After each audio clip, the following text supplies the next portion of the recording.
biggest football mentor was Arsene Wenger. Manager of Arsenal for over 22 years, managed Arsenal in over 1,000 games. Yes, it's Arsenal, I don't have much time for the club, but him and I had a really good banter over it, and he didn't mind at all. He still passed on indelible impact on me as a person. Arsene Wenger came to Arsenal in 1996, and I've got a little story for you. When he came in, one of the earliest players he wanted that he bought was Nicolas Anelka, 16, 17-year-old from Paris Saint-Germain. Nicky Anelka was young and was brought in for £500,000. Now, a little background into Arsene Wenger. Has a degree in economics, and he is shrewd. Oh my God, he is shrewd. He actually goes through expenses with a fine-tooth comb.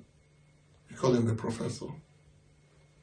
So even to part with £500,000 in 1997 was quite something for him. But he did. Brought Anelka in.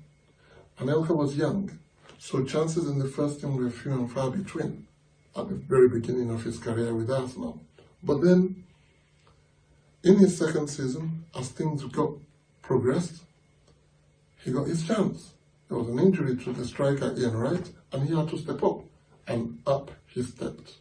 Scored quite a few goals, did very well, and helped Arsenal with his goals to winning the FA Cup and the Premier League in the same season. Now, that's no mean feat. Clubs don't do it easy, but they did. Following year, he picked up from where he left off, Anelka, and scored more goals.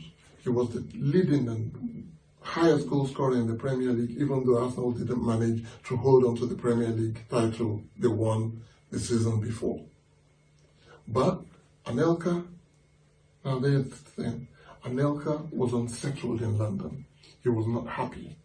He knew that there were wolves hovering around him, and he wanted to make a move.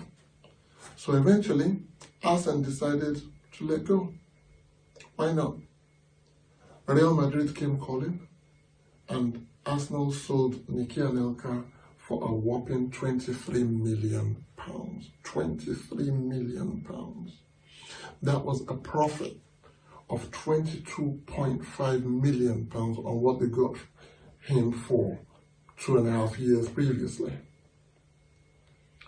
And this boy has helped them to win the Premier League, which also had its own financial rewards. The scouts that actually looked at and helped Arsene in picking out Nicky Anelka from Paris. And Arsene had his scouts, but he was a scout himself. He was a very hands-on manager, and nobody could get anything past him. So the work that Arsene did, together with his scouts, in seeing the potential of this boy, was top-notch. And they got £22.5 million in profit for this player. What do you call that? I call it a solid, absolutely solid return on investment. And here's my message to you today. Looking at return on investment in every decision that you make for hiring, recruiting, and the selection process. What do you need? Scouts, as I always say, we need information. We need information in every way. The tactic, the technical, the physical side, the psychosocial background of the player. We need it all. We could do it all these days from our desks because, unfortunately, we're in lockdown most of the time and we can't travel easily. So we can work from home and still continue to actually rake up information, good information about players.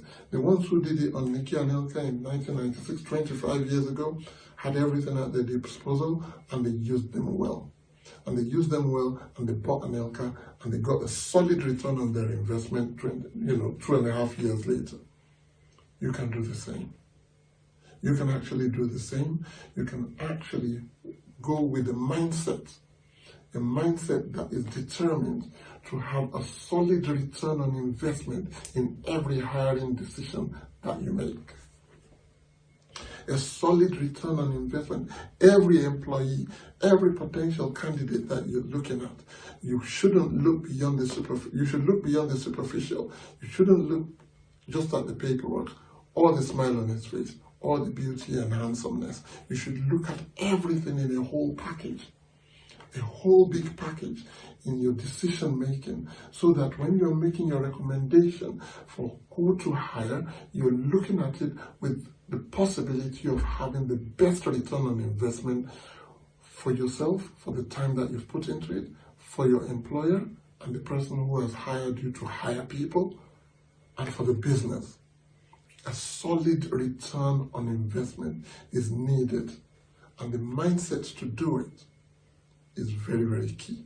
Make ROI your watchword. Return on investment, make it your watchword as you step out into the world of hiring, into the world of recruiting, into the world of administration, knowing full well that there's got to be more to whatever candidate you get, more to them than the current, the present, and you look into the potential of what they can give to you to give you a solid return on investment. Thank you very much for watching me. As I always say, it is a pleasure being here, and as I always ask for, I'll be grateful if you give me your comments and your feedback. I am on YouTube.